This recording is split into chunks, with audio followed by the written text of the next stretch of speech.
Assalamualaikum Sobat Football United. Ringan amatiran ala gua. Bismillah.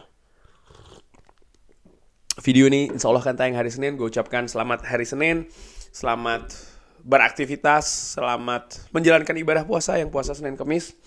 Semoga semua sehat-sehat selalu. Lancar-lancar semuanya ya di urusannya masing-masing. Oke. Kali ini gue ingin ngobrol ringan. Ada beberapa yang request juga di kolom komentar. Terima kasih ya. Ngobrol ringan membahas tentang kabar dari Reluctant Nico Patreon. Ini gue ambil dari United Plus. Menyebutkan kalau Graham Potter ini merupakan kandidat yang mungkin bagi Manchester United ya. Kalau Sir Jim Ratcliffe memutuskan untuk memecat Erik ten Hag. Sir Dave Brailsford ini merupakan fan dari seorang Graham Potter dan pernah menginginkan dia di Nice. Dari Sunsport menyebutkan kalau Napoli ingin berbicara kepada Graham Potter tentang untuk menjadi manajer baru mereka. Tapi mantan pelatih Chelsea ini juga menjadi perhatian di Manchester United kalau Erik ten Hag ini dikeluarkan. Nah, ini tentu saja kabar yang menarik walaupun di sumber lainnya menyebutkan, gue lupa tidak gue sertakan, tapi yang jelas yang gue baca itu kabar ini masih belum pasti karena disebutkan pihak Sir Jim Ratcliffe ini juga sangat mengagumi kinerja dari Erik ten Hag sejauh ini di Manchester United, bahkan mendukung Erik ten Hag. Ini sebenarnya juga sudah pernah disebutkan dari berbulan-bulan yang lalu di mana ketika persaingan masih sangat ketat antara Sheikh Jassim dan juga Sir Jim Ratcliffe di mana keduanya disebutkan memiliki support yang besar bagi Erik ten Hag, manajer Manchester United saat ini. Nah, pertama, apakah mungkin Graham Potter masuk menggantikan Erik ten Hag? Ya, kalau dibicarakan tentang kemungkinan, segalanya mungkin. Terutama ketika ada masuknya pemilik baru, banyak hal yang bisa berubah. Dan kalau Sir Jim Ratcliffe yang masuk, harus dilihat bahwasannya Sir Jim Ratcliffe ini minoritas ya, 25% saja. Artinya keputusan tertinggi, keputusan yang absolut itu bukan dari Sir Jim Ratcliffe. Masih di tangan Glazer. Kalau melihat kecenderungan dari Glazer mengganti pelatih di tengah jalan, di tengah proses, bukan di tengah jalan, di tengah jalan dan juga di tengah proses sebenarnya. Ini bukan sesuatu yang baru kalau kita melihat 10 tahun belakangan. Manchester United terlalu sering gonta-ganti pelatih, gonta-ganti manajer, mulai lagi dari nol. Sudah dibangun, turun sedikit ganti. Sudah dibangun, naik, turun sedikit ganti. Dan menurut gue circle ini atau lingkaran ini harus dihentikan atau bahkan harus dihancurkan sekalian. Karena menurut gue ya namanya sepak bola ada naiknya ada turunnya. Manchester United bukan Manchester City. Manchester United justru harus melihat ke Liverpool contohnya atau bahkan ke Arsenal bagaimana proses itu memang nyata ya. Kenapa gue tidak kelihatan Manchester City? Manchester City luar biasa. Dari pemiliknya yang punya sumber daya yang luar biasa juga, mereka sangat fokus untuk prestasi, bukan sisi yang lain. Dan ini menurut gue sesuatu yang berbeda dengan Manchester United saat ini, di mana kita ketahui bagaimana konsentrasi dari Glazer sebagian besar itu bukan di sepak bola, bukan di prestasi. Nah, ada yang menyebutkan kalau berita ya, Sir Jim Ratcliffe ini akan diserai tugas untuk mengurus terkait dengan olahraga atau sepak bola di Manchester United.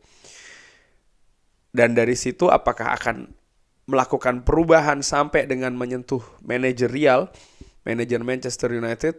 Bisa ya, bisa enggak, tapi sejauh ini gue melihat nampaknya tidak ke sana, belum ke sana.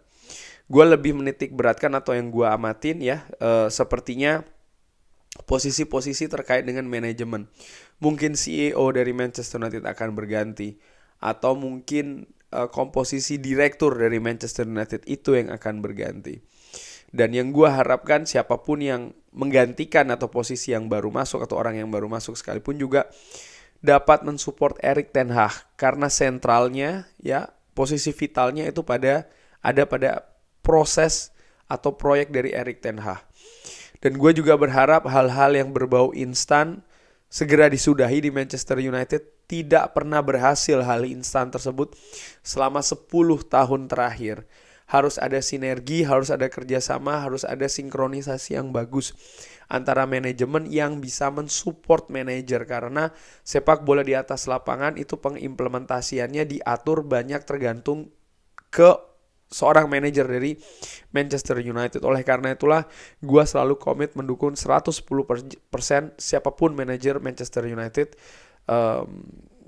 dimanapun ya dan kapanpun. Nah, balik lagi ke Graham Potter. Graham Potter luar biasa bersama dengan Brighton Hove Albion ya. Sebelumnya dia melatih Swansea City, Dan setelah dia pindah ke Chelsea, disitulah kemunduran ya, karena ya dia bahkan tidak lama di Chelsea. Ini berbeda dengan ketika dia berada di Brighton. Dia 3 tahun di sana, 3 tahun lebih bahkan ya, lebih berapa bulan. Sementara di Chelsea tidak sampai setahun. Yang menarik adalah ketika dia di Chelsea pindah dari Brighton, banyak orang-orang kepercayaannya dari Brighton yang dibawa ke Chelsea. Ada Billy Reid ya kan, dan yang disebutkan oleh gue ambil dari websitenya Chelsea ini, dan ya ini merupakan salah satu orang kepercayaannya. Maksud gue begini, kalau dia pindah ke Manchester United, dia pasti akan membawa orang kepercayaannya, artinya asisten pelatih atau staf kepelatihan. Tapi bagaimana dengan manajemen? Akankah dia membawa manajemen di Brighton ke Manchester United? Atau ketika dia dari Brighton membawa manajemen Brighton ke Chelsea? Jawabannya kan tidak. Kenapa gue mengatakan demikian? Karena gue menilai erat banget kesuksesan dari seorang Graham Potter di Brighton itu juga terjadi karena sinkronisasi dan juga sinergi yang bagus antara manajemen dan juga manajer, staf kepelatihannya. Dan ini yang tidak terjadi di Chelsea. Dan tentu saja kepanjangan tangan dari proses ini adalah di di para pemain ya kan. Dan itu yang gue lihat tidak terjadi dengan bagus di Chelsea bagi Graham Potter. Singkirkan dulu soal kemampuan teknis, kayak taktik dan lain-lain.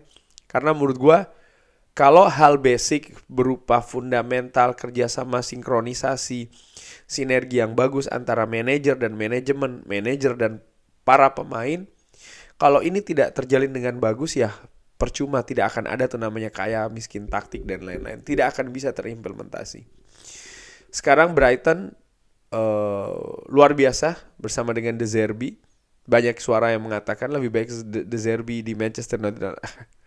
Graham Potter contoh yang jelas ya bagaimana hal tersebut tidak sesederhana hanya memindahkan pelatih lalu segalanya akan lancar-lancar saja. Tidak demikian. Dan oleh karena itulah justru perhatian gue adalah kalau seandainya Sir Jim Ratcliffe memang masuk, siapa nih kepanjangan tangan manajemen terhadap Erik ten Hag ya, mungkin direktur, sporting director atau director of football, gue nggak tahu lah, yang bisa bekerja sama dengan bagus dengan Erik ten Hag, yang memiliki visi sepak bola untuk klub yang sangat panjang, yang sangat detail, yang sangat kompleks, mungkin juga sedikit rumit, tapi jelas untuk kemajuan sepak bola. Punya relasi yang luas di Eropa. Itu menurut gue yang jauh lebih penting daripada hanya mengganti manajer-manajer saja sih. Sejauh ini gue tidak melihat sosok John Murtough merupakan seseorang yang punya kapabilitas seperti itu jika dibandingkan dengan posisi yang hampir sama di klub-klub lain gitu loh. Justru di situ gue pikir yang lebih penting. Gue melihat ketika zaman Sir Alex Ferguson, sepak bola di Manchester United dalam urusan manajerial ya, situasinya berbeda dengan saat ini. Ketika itu semuanya bisa dipegang oleh Sir Alex Ferguson. Mulai dari urusan di atas lapangan, dressing room, bahkan di luar Carrington, di luar stadion. urusan personal bahkan daripada pemain. Sir Alex bisa menyentuh sampai sisi tersebut, bukan cuma menyentuh, mengatur bahkan. Saat ini sepak bola sudah jauh lebih kompleks di dunia yang modern ini, butuh pendelegasian. Dulu Sir Alex bisa mengatur visi dari klub, dan ini disinergikan dengan filosofi. Nah, saat ini menurut gua harus ada pendelegasian. Ada hal yang berbeda. Dulu Sir Alex bisa dengan sangat mudah ya mengatur transfer, mendekati agen dan lain-lain. Saat ini butuh kepanjangan tangan dari pihak-pihak lain di luar Erik ten Hag. Oleh karena itulah ada posisi seperti John Murtough. Dulu kan tidak ada, hanya manajer, setelahnya langsung CEO. Dan ya, Ed Woodward dulu sempat bekerja sama dengan Sir Alex Ferguson. Dan ketika itu situasinya lebih mapan ya, karena memang bagaimana kuku dari Sir Alex Ferguson ini sudah sangat tajam sekali di Manchester United. Tapi ketika berpindah ke manajer-manajer yang lain, tidak berjalan dengan bagus.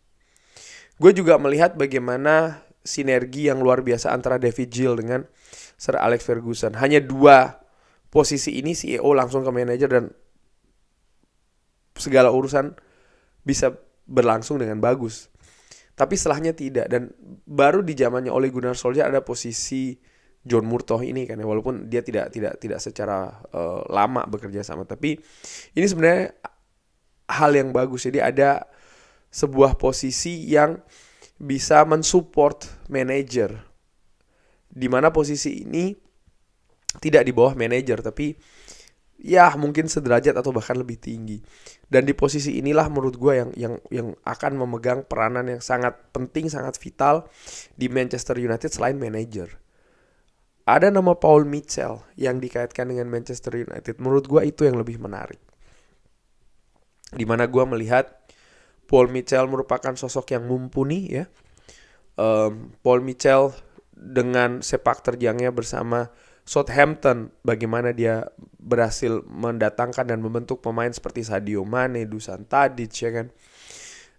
Lalu ketika dia ke Tottenham Hotspur juga demikian, bagaimana pemain-pemain yang didatangkan di zamannya bahkan bisa berkembang menjadi tulang punggung klub, tim ketika sukses meraih runner up di Champions League pada masa itu ya, tahun 2000-an berapa gue lupa. Itu ada peran dari Paul Mitchell juga. Dan ya bagaimana dia di Monaco, di Red Bull Group ya. Dia punya relasi yang luas di sepak bola Eropa, dan menurut gue sosok seperti inilah yang dibutuhkan oleh Manchester United.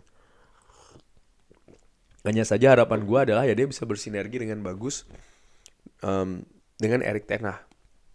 Karena itu akan menjadi dynamic duo lah, atau duo yang dinamis bagi klub bahkan.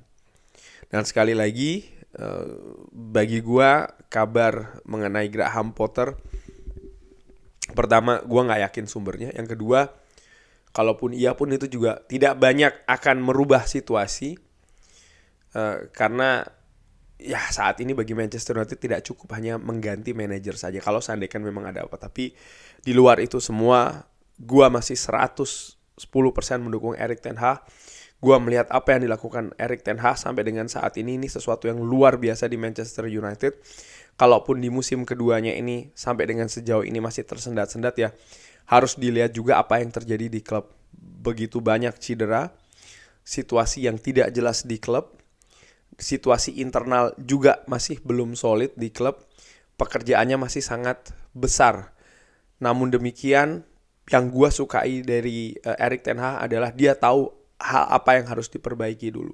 Fundamental berupa mentalitas, lalu juga karakter, baik itu secara individu maupun juga secara kolektif, lalu juga disiplin, penguasaan dressing room yang solid, dan lain-lain lah. Di samping juga pengembangan teknik permainan yang ingin dibangun seperti yang pernah dimainkan di Ajax sebelumnya. Tapi kan itu tidak hanya berjalan seperti itu saja. Hal-hal tadi yang gue sebutkan di awal ya, berupa karakter, mental, dan lain-lain, itu menopang betul permainan sepak bola yang atraktif, yang progresif, yang menarik di atas lapangan yang pernah ditampilkan bersama dengan Ajax. Dan itu yang ingin dibawa ke Manchester United. Dan situasinya berbeda, proses dari proyek ini masih terus berjalan, dan gua 110% berada bersama Erik ten Hag.